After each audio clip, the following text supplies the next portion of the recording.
تاجر جو متقی ہو، جو سچ بولتا ہو، جو احسان کرے لوگوں پہ، مجھے ایسا بنا دے، احسان کرے لوگوں پہ، مجھے ایسا بنا دے۔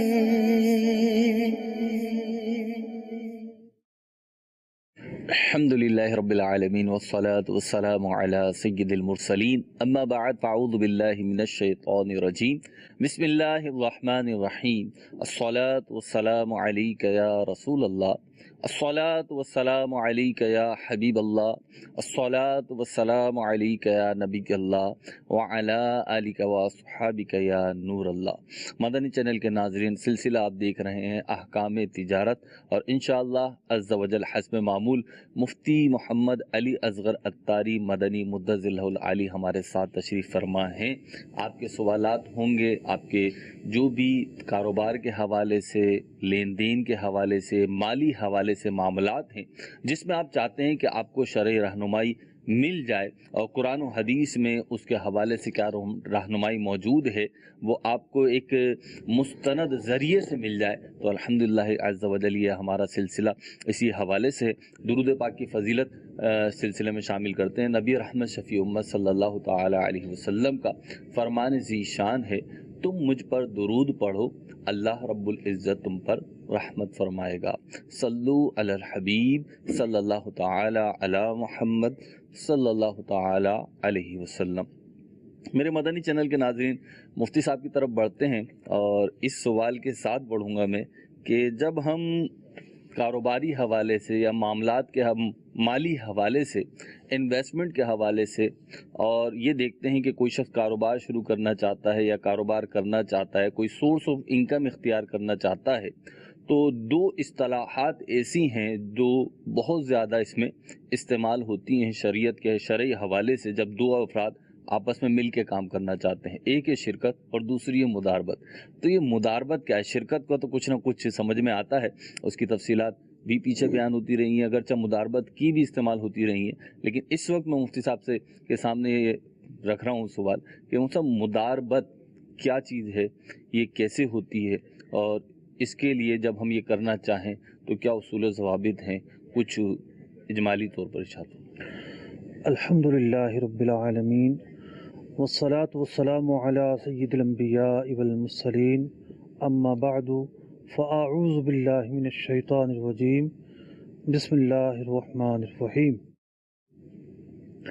جب ایک شخص کا پیسہ ہو اور ایک کی محنت ہو، اور محنت کرنے والا کام لے کر چلے، پیسہ دینے والا اپنا پیسہ دے کر فارغ ہو جائے، کام میں اس کی انوالومنٹ نہ ہو، یہ صورت مداربت کی کہلاتی ہے۔ مداربت جو ہے وہ پارٹنرشپ، جو دو افراد ملا کر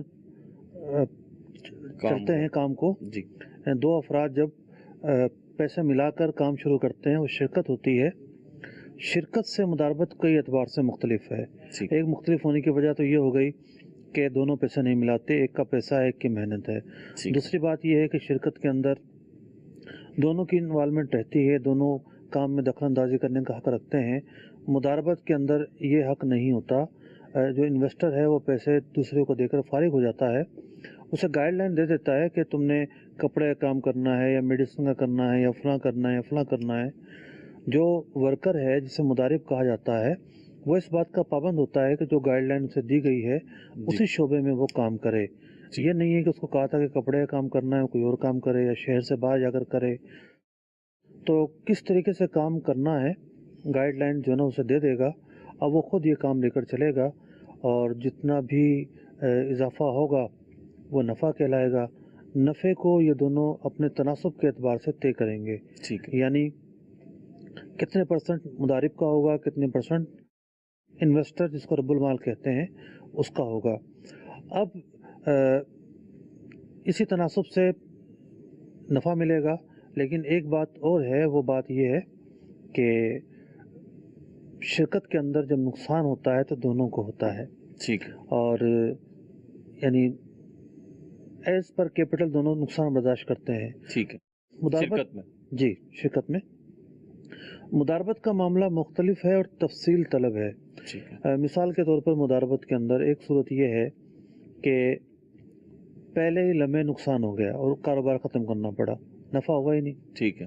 تو ظاہر بات ہے وہ نقصان کیپٹل سے پورا ہوگا اور سارا کا سارا نقصان جو ہے وہ انویسٹر پر آئے گا. ٹھیک ہے. دوسری صورت یہ بنی کہ نقصان ہوا ہے 3 سال بعد جا کر, ٹھیک ہے. لیکن اس سے پہلے جو ہے یہ لوگ نفع لیتے رہے, تقسیم کرتے رہے. تو یہاں مدارب کو کہا جائے گا کہ جو نفع آپ نے لیا ہے وہ نفع واپس کرو, وہ نفع یہ واپس کرے گا. ٹھیک ہے. علماء نے اس کا طریقہ یہ بتایا کہ لمیٹڈ اگر مداربت ہو, جی. مطلب 6 مہینے کے لیے کی, پھر اس کو رینیو کر لیا, پھر رینیو کر لیا, تو اب اگر کہیں جا کر نقصان ہو گیا ہے ٹھیک ہے. تو پھر وہ پیچھے کا جو نفع ہے سارے سالوں کا نہیں لیا جائے گا, جب سے رینیو کیا اس وقت تک لیا جائے گا. ٹھیک. تیسری صورت یہ ہوتی ہے کہ نقصان ہو گیا اور کیپٹل جو ہے وہ بھی کم پڑ گیا ہے. مدارب کو یہ کہا جائے گا کہ آپ کام کو جاری رکھو اور آئندہ مستقبل میں جو نفع ہوگا پہلے اس سے نقصان پورا ہوگا, اس کے بعد جو ہے وہ جو بھی نفع ہوگا تقسیم ہوگا. ٹھیک. تو جو مداربت کی وہ ہے نفع بندی کا معاملہ ہے, جی. نفع تقسیم کرنے کا, وہ تو بڑا سمپل ہے. ٹھیک ہے. لیکن نقصان کا جو معاملہ ہے وہ تفصیل طلب ہے. ٹھیک ہے. اور اکثر صورتوں میں یوں کہہ لیجئے کہ انویسٹر نقصان اٹھاتا ہے, ٹھیک. جبکہ شرکت کے اندر ایسا نہیں ہوتا. شرکت کے اندر جس کا جتنا کیپٹل ہوتا ہے اس کیپٹل کے حساب سے دونوں نقصان کو فیس کرتے ہیں. ٹھیک. نفع جو طے کیا ہوتا ہے شرکت کے اندر اس اعتبار سے نفع لیتے ہیں. ٹھیک ہے. یعنی شرکت اور مداربت جو ہے وہ ہیں تو الگ الگ, اور جی. ان کی یہ جو تفصیلات آپ نے بیان کری وہ پھر اور مزید جدا. ٹھیک ہے, کال شامل کرتے ہیں. جی کال دیجیے ہمیں. محمد یوسف اتاری, باب المدینہ کراچی سے. میرا سوال یہ ہے کہ میں جو ہے کوئی کام کرنا چاہتا ہوں, اگر اس کام پر میں نہ بیٹھوں, صرف کسی کو بٹھاؤں اور اس کو اس کی سیلری دوں, تو کیا اس کے دیگر نفع پر میرا اس دیگر نفع کو حاصل کرنا جائز ہوگا؟ السلام علیکم ورحمۃ اللہ وبرکاتہ. وعلیکم السلام ورحمۃ اللہ وبرکاتہ. جی مفتی. دنیا بھر میں کیپٹلزم رائج ہے. ٹھیک ہے. کیپٹلزم میں یہی ہوتا ہے کہ جو کمپنی ہے وہ ورکر لے کے چلتے ہیں, جی, لیکن ورکر جو ہے وہ صرف اور صرف اپنا سیلری لیتے ہیں. ٹھیک ہے. کروڑ نفع, اربوں خربوں کا نفع مالکان کا ہوتا ہے. ٹھیک ہے. اور ورکر صرف سیلری لیتے ہیں. صحیح ہے. تو شریعت کے اعتبار سے یہ نظام کوئی غلط نہیں ہے. ٹھیک ہے. یہ سیلری دے رہا ہے تو جائز ہے. یہ ایک طریقہ کار ہے. ٹھیک ہے. بھی آپ کے پاس 2 راستے تھے, یا تو آپ پیسے دیتے, اس پر اعتماد کرتے, ٹھیک ہے, مداربت اختیار کر لیتے, ٹھیک ہے, دونوں جو ہے نا نفع ان کا بڑھتا, دونوں کا بڑھتا. ٹھیک ہے. آپ نے اسے صرف ملازم رکھا ہے, اجیر رکھا ہے, تو اب صرف سیلری کا ہی مستحق ہے, اور باقی کام آپ کا ہے. جب کام بڑھے گا, جتنا زیادہ گروتھ ہوگا وہ آپ کا نقصان ہوگا, وہ آپ کا, اس کا کام صرف دکان پہ آ کے بیٹھنا. جب سارا رسک آپ کے ذمے ہے تو آپ نفع لے رہے ہیں, اس میں کیا برائی ہے؟ کوئی برائی نہیں. یعنی طے شدہ کام کرے گا وہ, اور اس کے برعکس جو اس کی تنخواہ طے ہوئی ہے وہ لے گا. بالکل. ٹھیک ہے. صرف تنخواہ لے گا. جی. یعنی اگر سیٹ اپنی مرضی سے کچھ دیتا ہے الگ بات ہے, لیکن وہ یہ نہیں کر سکتا میں تو اتنے کام کرتا ہوں, اتنے کرتا ہوں, تھوڑا سا کھانچا رکھ لیتے ہیں. ٹھیک ہے. انکم اتنی بڑھ گئی ہے تو اب مجھے سیلری, مطلب مجھے زیادہ پیسے دو, یہ نہیں کہ تقاضا کر سکتا. تقاضا کر سکتا ہے. ٹھیک ہے. میں نے یہ منع نہیں کیا. ٹھیک ہے. تقاضا کر سکتا ہے. سیلری 1 لاکھ ہے تو 1 کروڑ مانگ لے. ٹھیک ہے. تقاضا کرنا اس کا حق ہے. ٹھیک ہے. لیکن بعض لوگ کیا ہوتے ہیں, وہ نفسیاتی امراض کا شکار ہو جاتے ہیں. ٹھیک ہے. سوچتے ہیں سارا کام میں تو کر رہا ہوں, چلو جیب میں پیسہ ڈال دیے چوری چھپے. تو ان کی اس نفسیاتی کمزوری کے تعلق سے میں نے عرض کیا ہے, وہ اب اپنے ذہن نہ بنائیں کہ جناب سارا کام ان کا ہے, ان کی محنت ہے. ان کی محنت ہے, انہوں نے دانہ داری سے کی, انہیں سیلری مل رہی ہے, مالکان کا اعتماد بڑھا ہے, آگے کے جو پروموشنز ہیں اس میں بھی بہتری نظر آئے گی. تو جو دیانت کا حق ہے دنیا میں بھی مل جاتا ہے, دنیا میں نہ بھی ملے تو آخرت تو موجود ہے. ٹھیک ہے. مفتی آپ نے جو فرمایا تھوڑے بہت رکھ لیتا اور اس کو پھر اپنے طور پہ جواز بھی فراہم کر لیتا. بہت سارے لوگ ہوتے ہیں کہ جی فیکٹری والے نے میری فلاں چیز جو ہے نا یوں کر لی تھی, فلاں چیز یوں کر لی تھی, تو میں تو اپنا حق ہی لے رہا ہوں, حق لے کے چلا جاؤں. ٹھیک ہے. تو یہ طریقے صحیح نہیں ہے. ٹھیک ہے. اگلی کال دیجیے. علامہ صاحب یاسر بات کر رہا ہوں بہاولپور پنجاب سے. میرا سوال یہ ہے کہ ہم نے 2 لوگوں نے مل کے ایک کاروبار شروع کیا. ہم نے اس میں 1 ملین کی رقم دونوں نے ملائی اس کے اندر اور کاروبار سٹارٹ کر لیا. اس کی تحریر ہم نے ایک کاغذ کے اوپر لکھ لی تاکہ بوقت ضرورت کام آئے. اس تحریر کے اندر ایک شک یہ بھی تھی کہ کم از کم 1 سال تک کوئی بھی فریق اس کاروبار کو ختم نہیں کر سکتا. اب تقریباً پہلے فریق نے کوئی 2 ماہ بعد اس کاروبار کو اپنے طور پر ختم کر دیا. سارے حساب کتاب کرنے کے بعد بتایا کہ تمہاری ایک 10 لاکھ روپے کی رقم کے اوپر 37,000 سم تھنگ جو ہے وہ پروفٹ ہے، جو میں تمہیں 1 مہینے بعد ود پروفٹ ساری رقم لوٹا دوں گا. میرا سوال یہ ہے کہ یہ جو پروفٹ کی رقم اس نے خود ہی سے سارا حساب کتاب لگا کے ہمیں بتایا، یہ لینا جائز ہے کہ ناجائز؟ ٹھیک ہے جی. دیکھیں، یہ دونوں صورتیں ہو سکتی ہیں. ویسے تو انہوں نے یہ کہا کہ دونوں نے ملا کر جی کام کیا، جی تو دونوں کے پیسے تھے. اور دوسری بات یہ ہے کہ ایسا لگ رہا ہے کہ ان کی انوالومنٹ نہیں تھی، کہ سلیپنگ پارٹنر تھے، جی سارا کام اس کے ہی ہاتھ میں تھا. جی. تو اب 2 سوال ہیں یہاں پر. ایک تو یہ کہ اس نے عرض خود ختم کر دیا. ٹھیک ہے. دوسری صورت یہ ہے کہ جو حساب اس نے بنایا اس پر کیا اعتماد کرے یا نہیں کرے. دیکھیے، شرکت کے اندر ضرور ایسا ہوتا ہے کہ آپ لمٹ مقرر کر لیتے ہیں کہ اتنے عرصے کے لیے آپ یہ پارٹنرشپ کریں گے، بانڈ ہے. لیکن اس کو ختم کیا جا سکتا ہے. ٹھیک ہے. بھئی یہ حد مقرر کرنا اس اعتبار سے ہے نا کہ بھئی اس کے بعد ہم نہیں کریں گے. ٹھیک ہے. اس کے بعد جو بھی ہوگا آگے طے نہیں کریں گے، یہ بھی ٹھیک ہے. ٹھیک ہے. لیکن اس سے پہلے بھی ختم کرنے کی گنجائش موجود ہوتی ہے. ٹھیک ہے. کوئی ایسا معاملہ نہیں ہوتا کہ یہ ختم ہو ہی نہیں سکتی. ٹھیک ہے. تو ختم کرنے کی گنجائش موجود ہوتی ہے. ٹھیک ہے. پہلا مسئلہ کلیئر ہوا. جی دوسرا مسئلہ یہ ہے کہ جو نفع انہوں نے بنایا، بھئی ایک تو یہ ہے کہ جو شرکت کے اصول ہیں اس کے تحت بنایا تو ٹھیک ہے. ٹھیک. اس کے تحت انہوں نے مائنس پلس بالکل صحیح کر کے بنایا. جو نفع دونوں کے درمیان طے ہوا تھا اس کے مطابق بنایا تو وہ ٹھیک بنایا ہوگا. اگر ان کو یہ اعتراض ہے کہ طے شدہ فارمولے کے مطابق نہیں بنایا جی تو کراس چیکنگ کر لیں. ٹھیک ہے. اور اگر ان کو یہ اعتراض ہے کہ نفع اس موقع پر ان کو ملنا چاہیے یا نہیں ملنا چاہیے، ٹھیک ہے. کہ انہوں نے معاہدے کی خلاف ورزی کی ہے، ٹھیک ہے. تو یہ جداگانہ بات ہے. جب کام ختم ہوگا تو نفع، یہ تو اچھی بات ہے کہ نفع ہوا ہے، ٹھیک ہے. ورنہ یہ ہوتا ہے کہ 2 مہینے کی بنیاد پر جو کام ہوتا ہے تو شروع کے مہینوں میں تو جو اخراجات ہوتے ہیں، انیشیل اسٹیج ہوتا ہے کاروبار کا، وہ نکالنا مشکل ہو جاتے ہیں. تو یہ اس کو دیکھ لیں. تو 2 شکیں تو آپ نے بیان فرمائی. ایک شک یہ ہوتی ہے کہ جو یہ بنا رہا ہے کاروبار کا حساب کتاب کر رہا ہے تو اس کی دیانتداری پہ شک کیا جاتا ہے، تو اس حوالے سے کیا کیا جائے؟ دیکھیں، شک کرنا ایک چیز ہوتی ہے اور بندے کے ذہن میں یہ احساس ہونا کہ کراس چیک کرنا چاہیے مجھے. ٹھیک ہے. سامنے والے کا رائٹ ہوتا ہے، اس کا پیسہ لگا ہوا ہے، ٹھیک ہے. اس کو رائٹ ہے کہ وہ کراس چیک کروائے. ٹھیک. اور کراس چیک کروانا کوئی بری بات نہیں ہے. آپ دیکھتے ہیں کمپنیوں کے اندر کیا نظام ہوتا ہے. ٹھیک ہے. کمپنیوں کے اندر انٹرنل آڈٹ ہوتا ہے، ایکسٹرنل آڈٹ ہوتا ہے. پھر اگر وہ کسی ریگولیٹر کے ماتحت ہوں تو ریگولیٹر کا آڈٹ ہوتا ہے. ٹھیک ہے. تو کراس چیک کرنا کوئی بری بات نہیں ہے. ٹھیک ہے. تو جو کام لے کر چل رہا ہے اس کو بھی چاہیے کہ ہر چیز کا حساب کتاب رکھے. ٹھیک ہے. اور جو سلیپنگ پارٹنر ہے اس کا یہ حق ہے کہ وہ بتائے کہ بھی حساب کتاب دکھاؤ مجھے. ٹھیک ہے. لڑنے کی کوئی بات نہیں ہوتی. ٹھیک ہے. جو حساب کتاب مانگ رہا ہے اسے حساب کتاب دینا چاہیے. ٹھیک ہے. اگلی کال دیجیے. مفتی صاحب سے میرا سوال ہے کہ میں نے کچھ چینی رکھی ہوئی ہے تاکہ یہ کچھ مہنگی ہو جائے، تو کیا یہ رکھنا جائز ہے ناجائز؟ ٹھیک ہے جی. چینی جمع کی ہے آپ نے. دیکھیں، قحط جب پڑا ہو تو ان ایام کے اندر جو کھانے پینے کی اشیاء ہیں ان کو ذخیرہ اندوزی کرنا جائز نہیں ہوتا. لیکن چینی کا جو معاملہ ہے اس کے اندر ہوتا یہ ہے کہ عام طور پر چینی لوگوں نے لے تو لی ہوتی ہے لیکن چینی ان کے پاس ہوتی نہیں ہے. ان کے پاس ڈیو ہوتا ہے، ڈیو لے کر چل رہے ہوتے ہیں. تو اب آپ کے پاس ڈیو ہے تو چینی کہاں ہے؟ یہ تو نہیں کہ جناب صرف ڈیو جاری کر دیا، چینی پیچھے کچھ ہے ہی نہیں، پیچھے کچھ بھی موجود نہیں ہے. یا پھر یہ ہے کہ جب آپ بیچیں گے، پہلا سوال تو پورا ہوا کہ جناب قحط کی صورتحال نہ ہو تو کھانے پینے کی اشیاء کو بھی ذخیرہ مطلب کہ روک کر رکھا جا سکتا ہے اور اسٹاک کیا جا سکتا ہے. اور یہ اسٹاک کرنا میں کئی دفعہ عرض کر چکا ہوں کہ معاشرتی ضرورت بھی ہے. اب گندم جو ہے وہ آتے ہی بک جائے تو لوگ جو ہے نا کہاں سے پورا کریں گے. یعنی بکنے کا مطلب یہ ہے کہ باہر ملک بھی چلی جاتی ہے تو رکھی جاتی ہے تاکہ پورا سال جو ہے وہ چلتا رہے.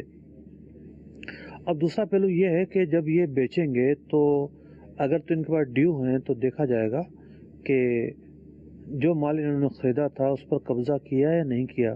عام طور پر چینی وغیرہ، یان ہو گیا، اس طرح کی جو چیزیں ہیں بس ڈیو آگے سے آگے چل رہے ہوتے ہیں. جو مال خریدا گیا ہے اس پر قبضہ لوگ نہیں کر رہے ہوتے، حالانکہ جو چیز خریدی گئی ہے اس پر قبضہ کر کے آگے بیچنے کا حکم ہے. تاکید بیان کی گئی ہے. کھانے پینے کی اشیاء میں تو یہ تاکید اور زیادہ بڑھ جاتی ہے.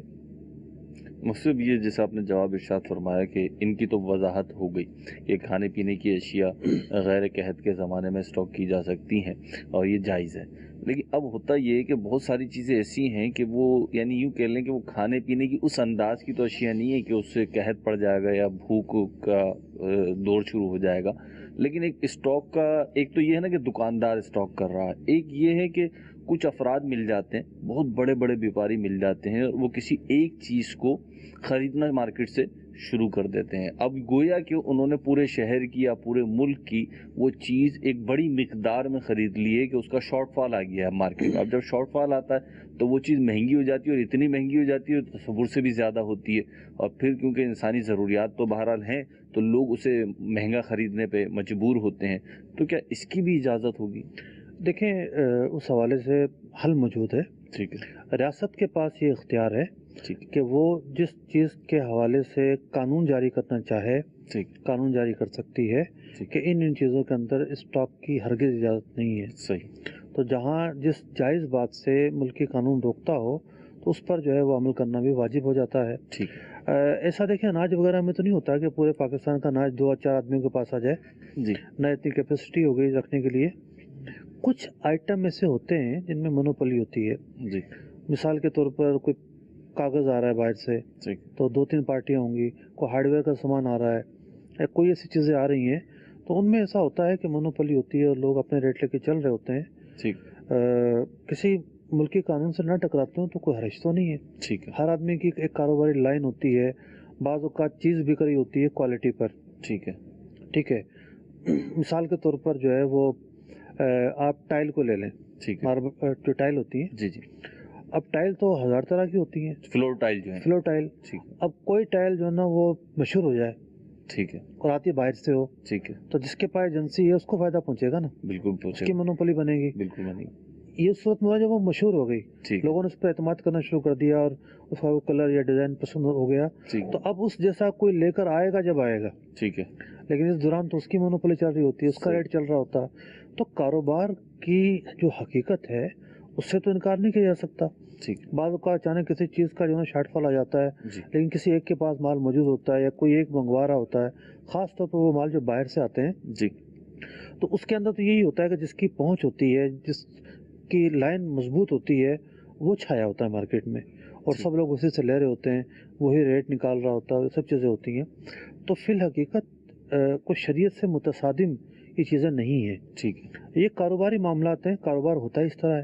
ٹھیک ہے. اور اکنامیکل وے میں یا معاشی وے میں اگر ہم کہیں تو اس پہ عوام کی سہولت کے لیے، ریلیف کے لیے اس کا طریقہ کار موجود ہے، اس کو اپنایا جا سکتا ہے. ریاست کہیں اگر دیکھتی ہے کہ لوگوں پر مشکلات ہو رہی ہیں جی، تو قوانین بنا سکتی ہے اور بناتی بھی رہتی ہے. ٹھیک ہے. اگلی کال دیجیے. میں زاہد اطاری بات کر رہا ہوں سیالکوٹ سے. سب سے پہلے تو یہ ہے کہ بڑی خوشی کی بات ہے کہ دعوت اسلامی ہماری یہ رہنمائی کے لیے ہر وقت کوشاں ہیں. اللہ تعالیٰ دعوت اسلامی کو دن دگنی رات چگنی ترقی عطا فرمائے. میرا سوال یہ ہے کہ میرا ایک دوست ہیں، وہ کاروبار کرتے ہیں، وہ یہ چاہتے ہیں کہ بھئی میں ان کو کچھ پیسے دوں، یعنی 2 لاکھ یا 3 لاکھ کی رقم دے دوں تو وہ مجھے ماہانہ 15,000 یا 10,000 جو ہم نے طے ہوگا وہ مجھے پروفٹ دیں گے. اور وہ کہتے ہیں کہ میں جب چاہوں اپنی رقم کو واپس لے سکتا ہوں. تو کیا اس میں یہ شرعی طور پر جائز ہے کہ میں ان کو رقم دوں، ان سے پرافٹ وصول کرتا رہوں اور میں بعد میں جب ان کے ساتھ ختم کرنا چاہوں اپنا ایگریمنٹ وغیرہ تو میں ایگریمنٹ ختم کر کے رقم واپس لے لوں؟ رہنمائی فرما دیں. اللہ تعالیٰ آپ کو برکتیں عطا. آمین. جی، دیکھیں آپ نے اسی غلطی کو دہرایا ہے جس کی تصحیح ہم کئی دفعہ کر چکے ہیں کہ شرکت 2 افراد مل کر کام کریں، پیسہ ملا کر، یا ایک کا پیسہ ہو ایک کی محنت ہو.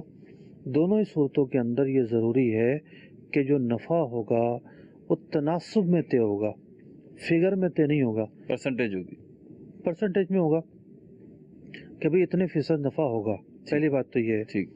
دوسری بات یہ ہے کہ کوئی بھی شاید ہی کوئی تاجر ایسا ہو جو ہر مہینے کلوزنگ کرتا ہو. انہوں نے کام شروع کیا اور ہر مہینے جناب نفع مقرر ہو جائے کہ ہر مہینے اتنے دینے، یہ بھی جائز نہیں ہے. نفع ہوتا ہے کاروبار کی گروتھ پر، ہو سکتا ہے اس ایک مہینے اتنا نفع ہی نہ ہو.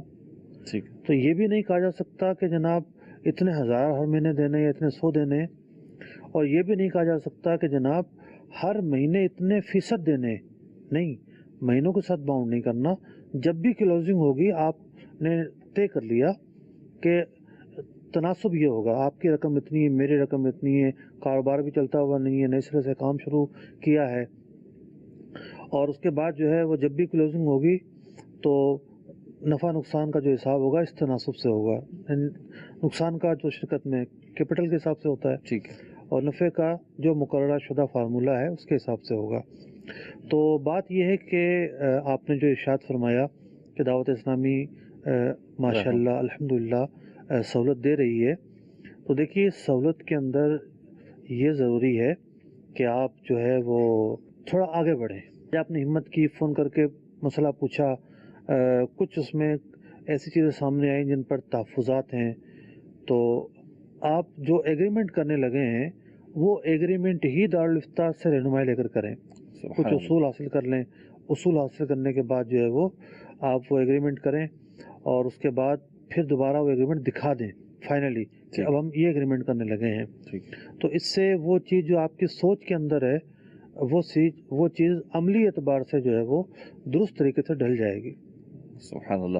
اس سے آپ نے بڑا پیارا مشورہ دیا. کچھ قدم دعوت اسلامی نے بڑھائے، کچھ قدم آپ بھی بڑھائیے. جب اگر یہ دوسرے جو ان کے پارٹنر ہیں یا جو بھی جس کے ساتھ کام کرنا چاہ رہا ہے اس کو بھی لے جائیں تو اور زیادہ اچھا ہے. بالکل ٹھیک ہے، بہت اچھا رہے گا. ٹھیک ہے، اگلی کال دیجیے. دکاندار کو کپاس بیچتا ہوں کہ میں فلاں ڈیٹ کو ریٹ کٹواؤں گا، ایسا کرنا جائز ہے کہ نہیں؟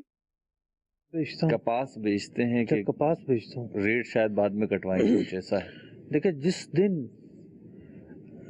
سودا ہو رہا ہے اسی دن اسی لمحے وہیں کھڑے کھڑے سودا فائنل کرنے سے پہلے قیمت مقرر ہو جانا ضروری ہے. یہ نہیں ہوتا کہ ہاں بھی چیز تو میں نے بیچ دی ہے اور اس کے ریٹ بعد میں طے کریں گے. تو بعض اوقات کیا ہوتا ہے کہ دکاندار کا تقاضا ہوتا ہے کہ وہ سمجھتا ہے کہ ریٹ بعد میں گر جائے گا، ٹھیک ہے، اور شاید اس کا مفاد یہ بھی ہو کہ فوری پیسے نہ دینے پڑیں. ٹھیک ہے، تو ایسا کرنا جائز نہیں ہے. سودے کے وقت ریٹ طے کرنا ضروری ہے، ریٹ طے کر ہی سودا ہونا ضروری ہے. ہم سب چاہے بڑھیں چاہے گھٹیں کسی بھی صورت میں ریٹ اسی وقت طے کریں. سودا اسی وقت ہوگا جب ریٹ مقرر ہوں گے. اگر ایسا نہ کیا تو شرعاً ایسا کرنا جائز نہیں ہے. ٹھیک ہے جی، اگلی کال دیجیے. میں آپ سے پوچھنا چاہتا ہوں کہ ایک آدمی جب کے ساتھ کام شروع کرتا ہے اور وہ کہتا ہے جی میں آپ کو پیسے بھیجتا ہوں، آپ مجھے گاڑی بھیجیں، تو وہ پھر پیسے بھیجنے کے بعد کچھ ٹائم کے بعد وہ جس آدمی کو اس نے پیسے بھیجے ہیں اس آدمی نے اس کے بعد گاڑی پرچیز کر لیا، لیکن وہ تھوڑے ٹائم کے بعد وہ آدمی پیسے بھیجنے والا کہتا ہے کہ میں گاڑی نہیں لیتا، آپ مجھے پیسے ریٹرن کرو.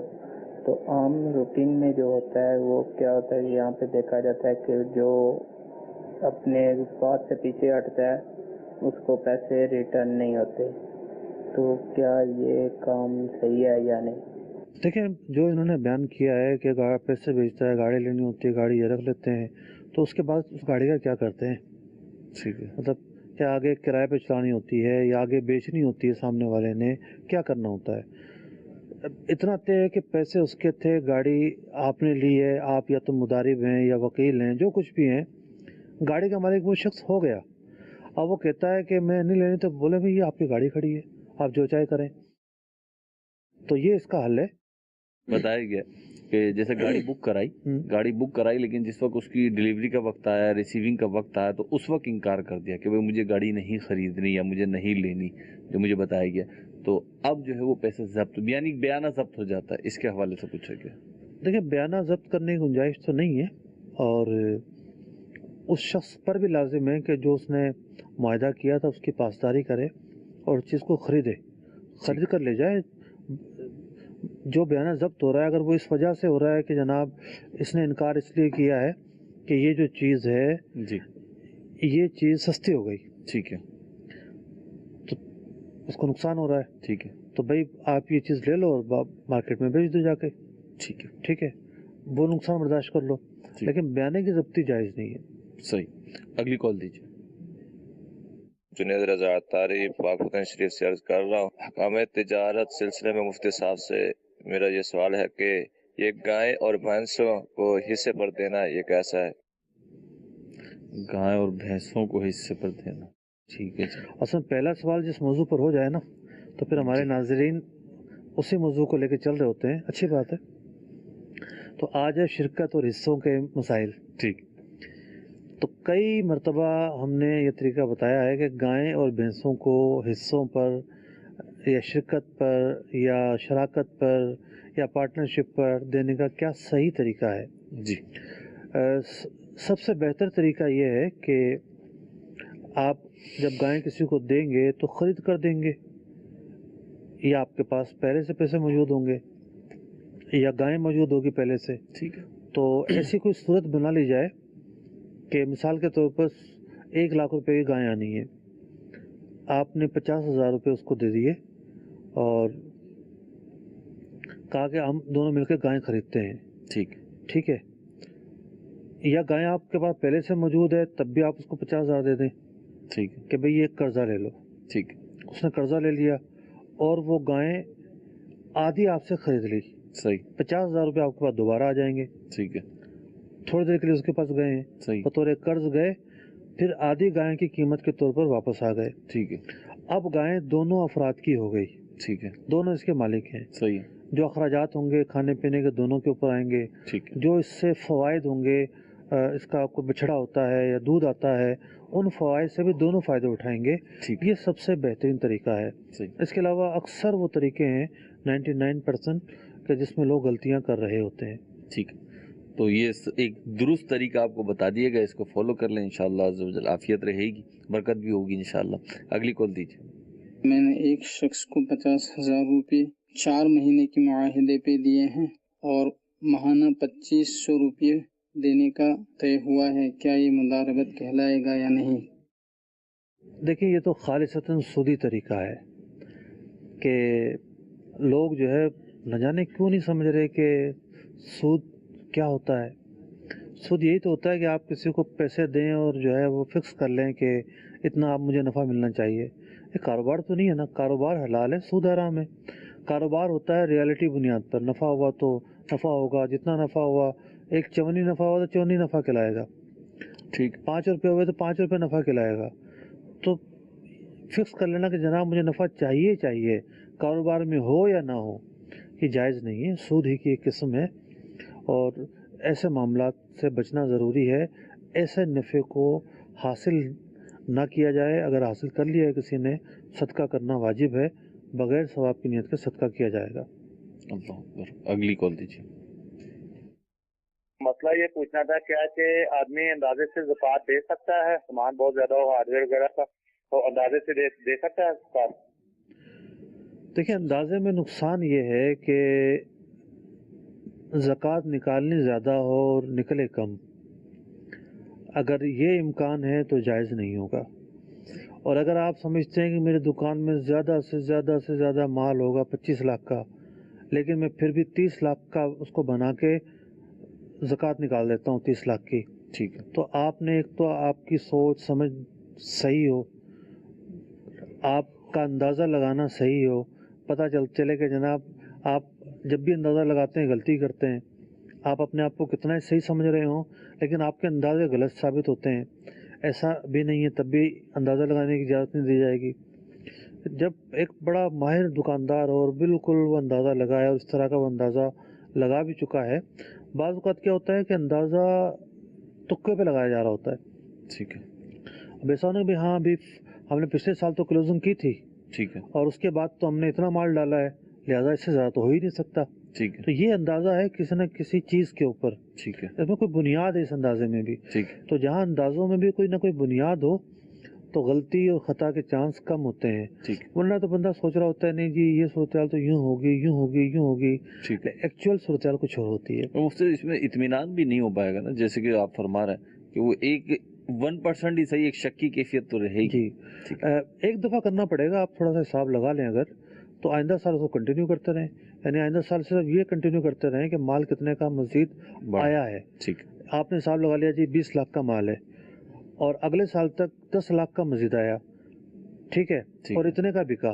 ٹھیک ہے، تو مائنس پلس کر کے اندازہ ہو جائے گا کتنا مال موجود ہے. یعنی صفحے پہ جو ہے وہ گویا کہ حساب ہو جائے گا، باقاعدہ اس کی تھوڑا سا ٹائم ضرور لگے گا لیکن ہو جائے گا. ٹھیک ہے. اگلی کال دیجیے.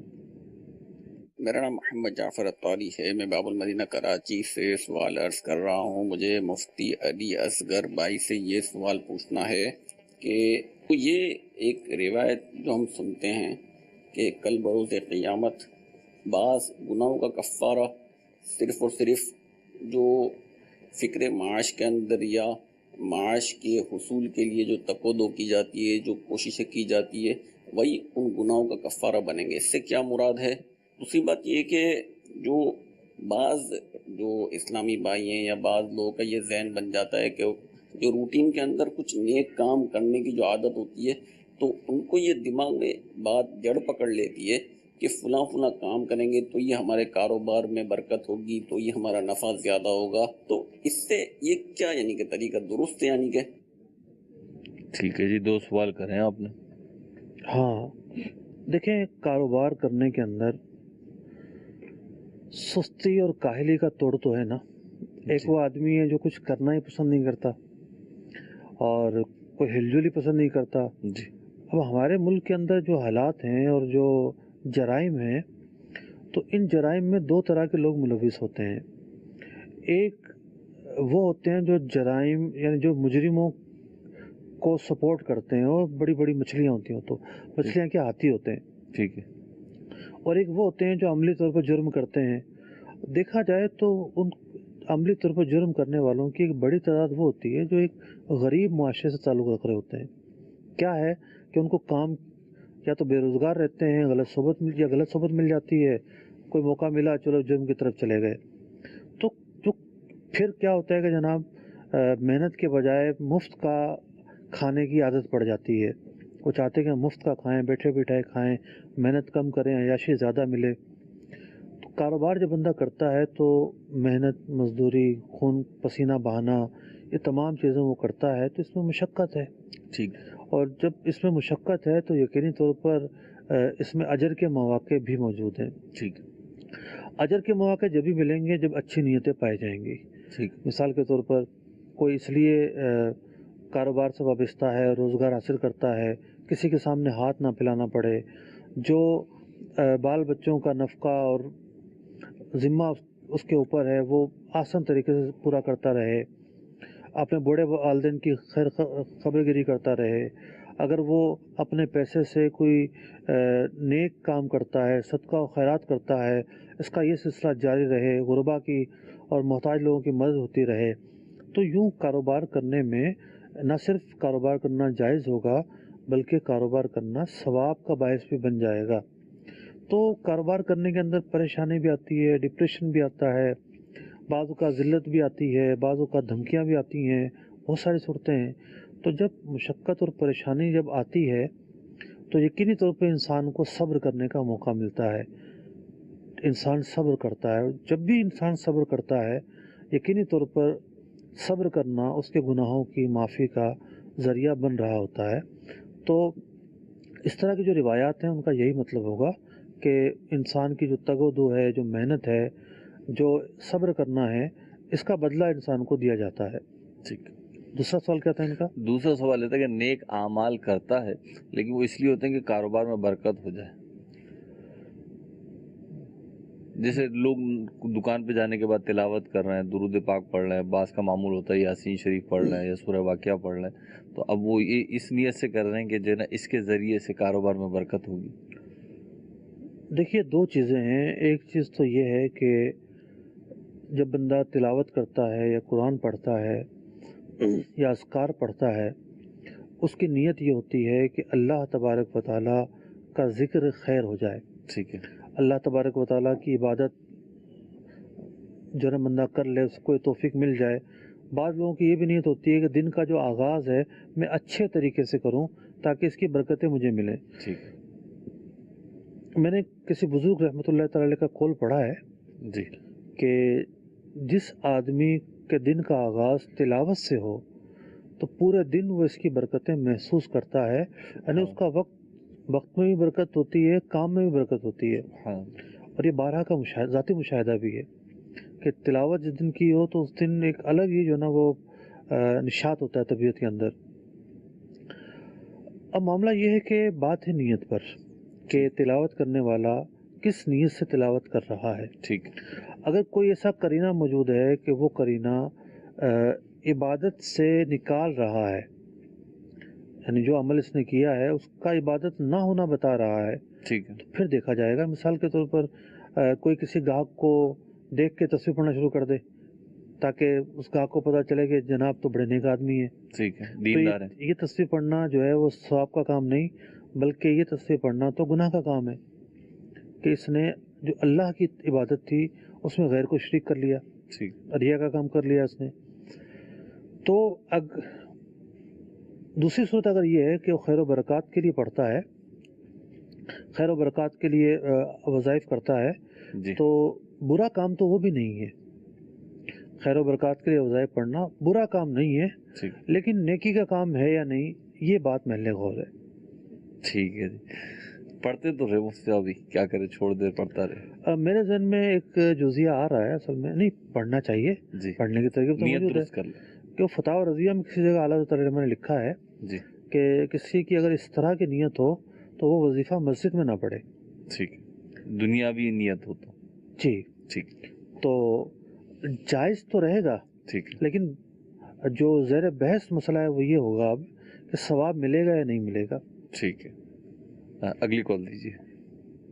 مفتی اصغر علی اللہ تعالیٰ آپ پر لامحدود رحمت نازل فرمائے۔ میں نے ایک سوال پوچھنا تھا کہ یہ جو آج کل وہ موٹر سائیکل کمپنیاں بنی ہوئی ہیں اور وہ موٹر سائیکل دیتے ہیں، 1.5 ماہ پہلے پیسے لیتے ہیں اور کچھ تقریباً چند %، 5%، 10% ڈسکاؤنٹ ملتا ہے، کیا یہ ایسا لینا موٹر سائیکل ان سے پیسے بک کروا کے 1.5 ماہ پہلے کیا جائز ہے یا نہیں جائز؟ ٹھیک ہے جی، عرض کرتے ہیں۔ دیکھیے مسئلہ یہ ہے کہ یہ جو موٹر سائیکل اسکیم آئی ہے اور پھیلتی چلی جا رہی ہے، پھیلتی چلی جا رہی ہے، پنجاب کے بہت سارے شہروں میں پھیل چکی ہے، سکڑنا بھی شروع ہو گئی ہے۔ جی، سکڑنا بھی شروع ہو گئی ہے۔ ہاں، کچھ اطلاعات تو ایسی ہیں جی، کہ کچھ لوگ فراڈ جس نے کرنا تھا، پیسے بنانے تھے، وہ غائب ہو چکے ہیں۔ جی، گرفتاریاں بھی ہوئی ہیں۔ ہم نے تو اپنے سلسلے میں پہلے کہا تھا جی، کہ کوئی مجھے مطمئن کر دے کہ 1 لاکھ روپے پر 20% نفع کیسے مل سکتا ہے۔ جی، ٹھیک ہے نا، پورا اسٹاک ایکسچینج بند ہو جائے گا، بینک خالی ہو جائیں گے، کاروبار لوگ کرنا چھوڑ دیں گے، مارکیٹیں ویران ہو لوگ جائیں گی۔ 2-4% پہ تو کاروبار کرتے ہیں، جی، سب یہیں آ کے پیسہ لگا لیں گے۔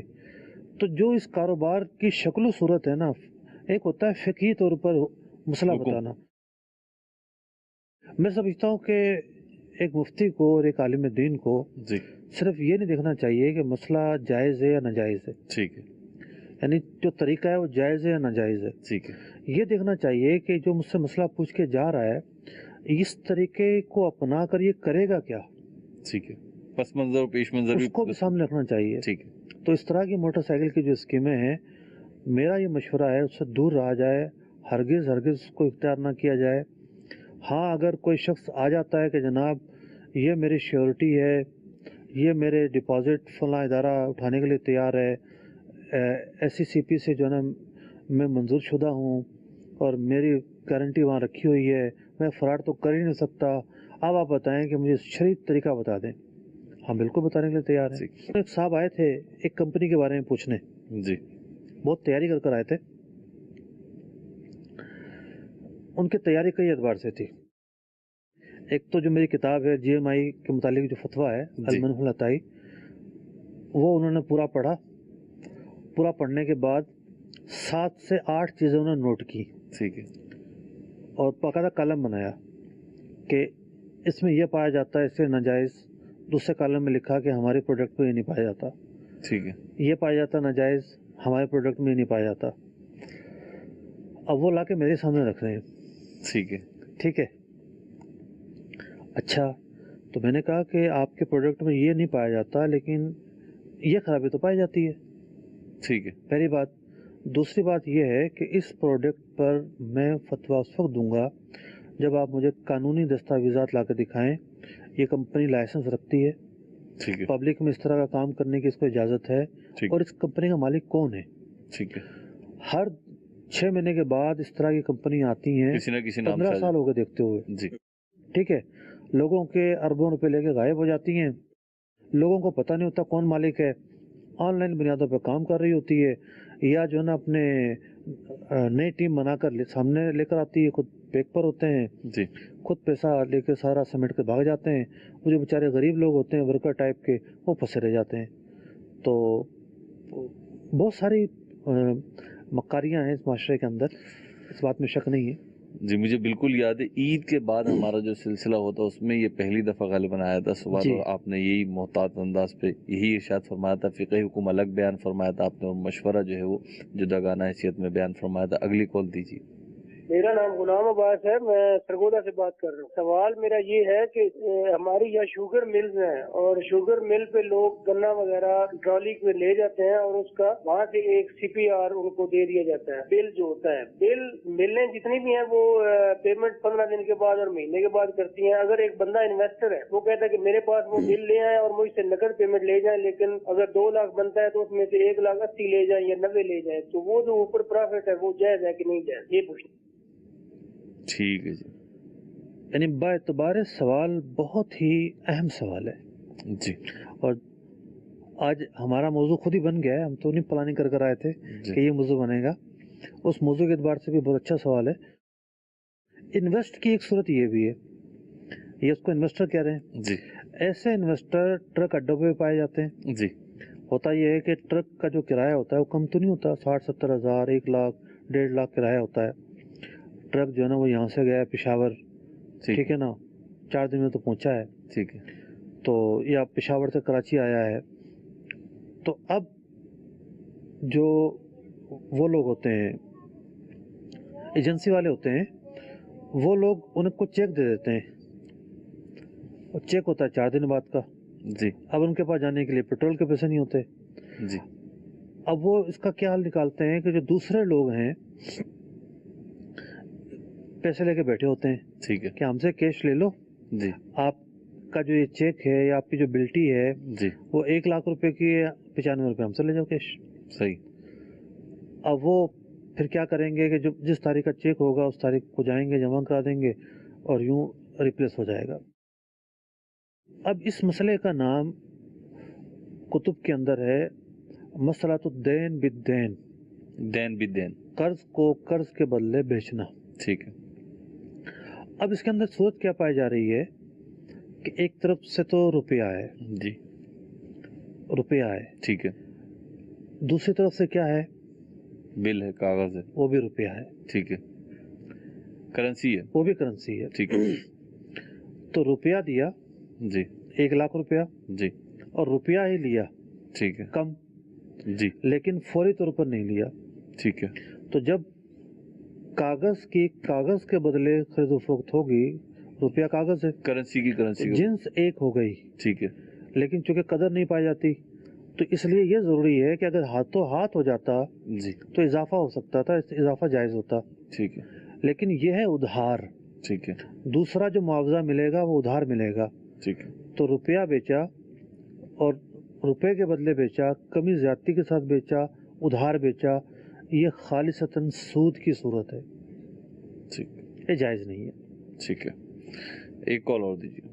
رضوان عطاری سردار آباد سے عرض کر رہا ہوں، مفتی صاحب سے میرا یہ سوال عرض ہے کہ کچھ لوگوں کے پاس بسا اوقات پیسے کم ہوتے ہیں، جیسے 60-70 ہزار روپے، تو اب وہ ان پیسوں سے کوئی بزنس وغیرہ تو شروع نہیں کر سکتے، لیکن پرائز بانڈ وغیرہ خرید کر رکھ لیتے ہیں کہ شاید اس پرائز بانڈ کی وجہ سے ان کا کوئی انعام وغیرہ نکل آئے، تو ایسا کرنا کیسا؟ پریمیم بانڈ جو ہے 40 ہزار روپے کا، وہ سودی بانڈ ہے، اس کے علاوہ جو پرائز بانڈ ہے وہ جائز ہے، اس کا خریدنا بیچنا جائز ہے، اس پہ جو نفع نکلے گا وہ بھی حلال ہوگا، انعام بھی جائز ہے اس جی، ٹھیک ہے۔